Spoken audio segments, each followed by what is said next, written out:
बंगाल के विधानसभा चुनाव में भाजपा को प्रचंड जीत मिलने की खुशी में बड़वानी के श्री राम चौक पर सांसद गजेंद्र सिंह पटेल के नेतृत्व में सैकड़ों भाजपा कार्यकर्ताओं ने आतिशबाजी कर मिठाई बांटी। सांसद गजेंद्र सिंह पटेल और भाजपा कार्यकर्ताओं ने आतिशबाजी के साथ ही मिठाई और झालमुड़ी बांटी।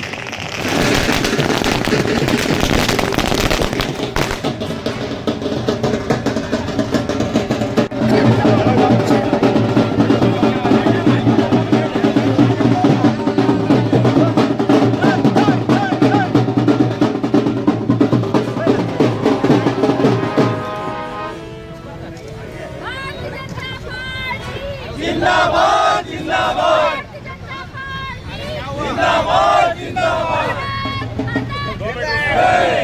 जय जय श्री राम जय श्री राम जय जय श्री राम जय जय श्री राम।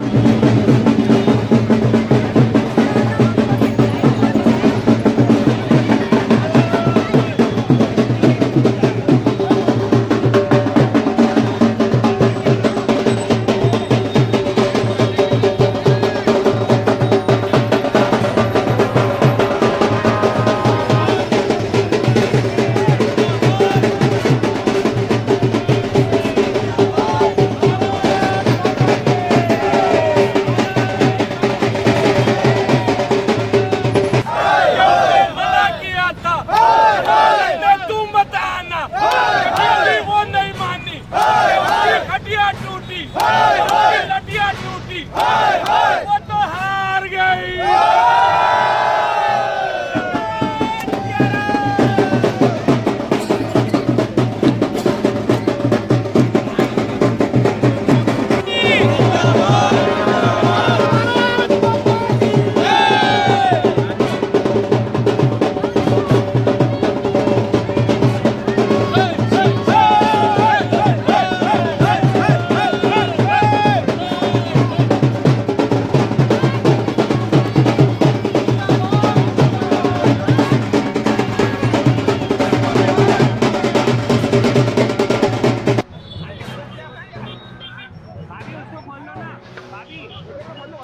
सांसद गजेंद्र सिंह पटेल ने भाजपा कार्यकर्ताओं को झालमुड़ी बांटी।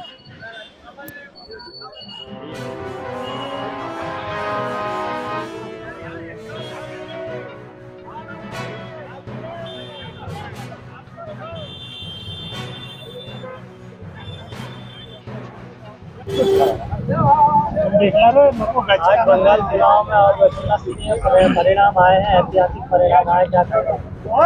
निश्चित तौर पर पश्चिम बंगाल का चुनाव का परिणाम ये स्पष्ट करता है कि वहाँ की जनता देश के प्रधानमंत्री आदरणीय नरेंद्र मोदी जी के नेतृत्व में अपनी सुरक्षा के लिए, अपने सनातन के लिए और पश्चिम बंगाल के विकास के लिए भारतीय जनता पार्टी को चुनाव है। और निश्चित तौर पर 15 साल का ममता बनर्जी की सरकार का वह कुचक्र, जहाँ पर भ्रष्टाचार, जहाँ पर घुसपैठी, जहाँ पर गुंडागर्दी और जहाँ पर एक तरफा राज ने चलाया, उसका परिणाम यह रहा कि क्षेत्र की जनता ने देश के प्रधानमंत्री आदरणीय नरेंद्र मोदी जी के नेतृत्व में भारतीय जनता पार्टी को चुना और पूर्ण बहुमत की सरकार और स्पष्ट सरकार अगर कहीं पर मिली तो जनता का विश्वास था कि नरेंद्र मोदी ऐसा व्यक्ति है जो हमारे पश्चिम बंगाल की जनता की सुरक्षा कर सकता है, सनातनियों की सुरक्षा कर सकता है। और जो पिछले 15 सालों से जो अत्याचार हुए हैं, उस अत्याचार का बदला भारतीय जनता पार्टी को चुनने के बाद ही हो सकता है। इसलिए स्पष्ट सरकार 294 सीटों में से 197 सीट जीतकर स्पष्ट बहुमत की सरकार नरेंद्र मोदी जी के नेतृत्व में भारतीय जनता पार्टी की सरकार बनी है। आज झालमुड़ी भी खाई है, मिठाई भी खाई है। निश्चित तौर पर आज बड़वानी शहर में मेरे साथ भारतीय जनता पार्टी के समस्त जिला पदाधिकारीगण, हमारे पार्टी के मंडल के अध्यक्ष, साथ में नगर पालिका अध्यक्ष, हमारे पार्षदगण, मोर्चे के समस्त कार्यकर्ताओं ने बड़ी खुशी जाहिर करी है। एक लंबा अंतराल जहाँ पर पश्चिम बंगाल के बारे में सिर्फ सुना जाता था कि किस प्रकार की घटनाएं घटी है, विगत 15 सालों में एक नहीं हजारों भारतीय जनता पार्टी के कार्यकर्ताओं के साथ अत्याचार हुए। कई हमारे कार्यकर्ताओं की हत्याएं हो गई, कई हमारी महिला मोर्चा के कार्यकर्ताओं के साथ बलात्कार हुए हैं और कई अत्याचार जो एक तरह से देखा जाता है कि अंग्रेजों के शासन से भी क्रूर शासन इस ममता सरकार में चला।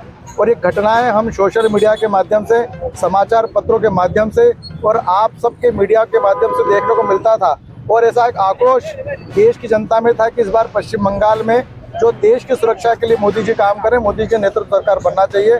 और इसकी खुशी जाहिर आज हम भारतीय जनता पार्टी के कार्यकर्ता कर रहे हैं, इसलिए झाल मुड़ी खाकर खुशी का त्यौहार भी हम मना रहे हैं।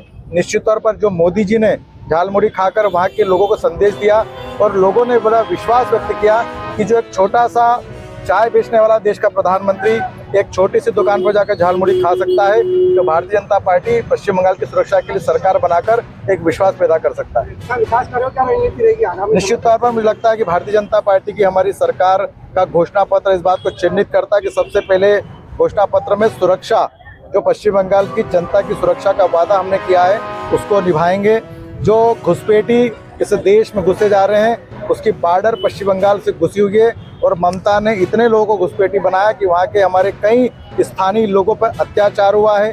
कई हमारे जनजातीय क्षेत्र है जहाँ पर जनजातियों को बाहर कर दिया गया है।